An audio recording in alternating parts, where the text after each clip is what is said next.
खासदार संजय राऊत यांनी असं म्हटलेलं आहे, हिंदी सक्ती विरोधामध्ये एकत्र एकच मोर्चा अशा पद्धतीचं एक महत्त्वाचं वक्तव्य त्यांनी केलेलं आहे, एक महत्त्वाची घोषणा सुद्धा म्हणता येईल.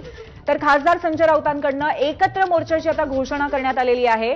कारण दोन ठाकरेंचे दोन वेगवेगळे मोर्चे हिंदी सक्ती विरोधामध्ये होणार का ते एकत्र येणार किंवा कुठेतरी दोघांना एकत्र पाहायला मिळणार का या मोर्चामध्ये, या संदर्भातल्या चर्चा कालपासून चालू आहेत.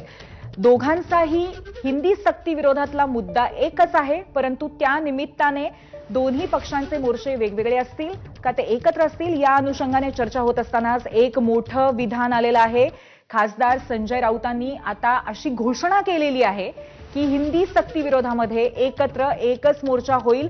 आता यामध्ये फक्त दोन ठाकरे बंधू एकत्र येण्याच्या अनुषंगाने एकत्रीकरण असणार आहे का सर्व पक्षांचा मिळून हा एकत्रित मोर्चा असेल, हा सुद्धा एक महत्त्वाचा मुद्दा आहे. सर्व पक्ष म्हणजे अर्थातच जे मराठीच्या बाजूने उभे राहणारे पक्ष असतात आणि त्यामध्ये प्रामुख्याने दोन महत्त्वाचे पक्ष तर आहेत. अर्थातच राज ठाकरे यांची मनसे आणि त्याचबरोबर विरोध असलेली दुसरी महत्त्वाची पार्टी, महत्त्वाचा पक्ष आहे अर्थातच उद्धव ठाकरे यांची शिवसेना. याच अनुषंगाने आपल्याला अधिक माहिती देत आहेत आपले प्रतिनिधी वेदांतने.